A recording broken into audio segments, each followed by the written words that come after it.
کل کی کل کائنات ہی یہ حضور علیہ الصلوۃ والسلام کی محبت میں بنی ہے.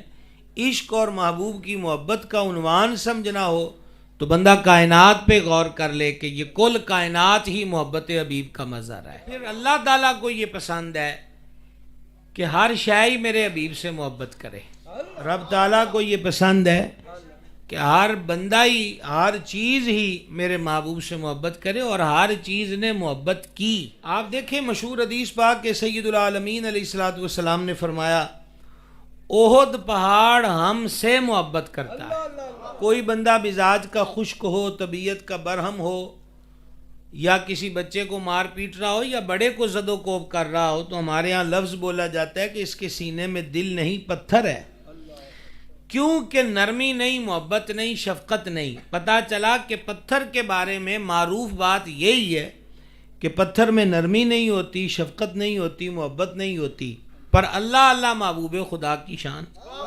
بہت سے عاشق وہ ہیں جن کو نقیب اور خطیب عاشق کہتے ہیں. احد پہاڑ وہ عاشق ہے جن کو حضور نے فرمایا کہ احد پہاڑ ہم سے محبت کرتا ہے.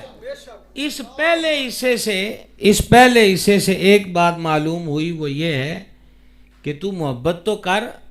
حضور اقرار فرماتے ہیں جو حضور سے محبت کرے چاہے وہ پتھر کیوں نہ ہو. اور اس سے اگلی بات جو ہے وہ ہے جو عند صوفیہ وجد کی بات ہے کہ بندہ ویسے ہی اس نشے میں مخمور ہو جائے اور دنیا سے بالکل دور و نفور ہو جائے. اور وہ کیا ہے؟ فرما احد پہاڑ ہم سے محبت کرتا ہے اور ہم احد پہاڑ سے محبت فرماتے ہیں. اب اس میں وجد کی بات کیا تھی؟ اس میں وجد کی بات یہ تھی کہ بہت بڑا اعلان ہے کہ احد پہاڑ ہم سے محبت کرتا ہے، ہم احد پہاڑ سے محبت کرتے ہیں.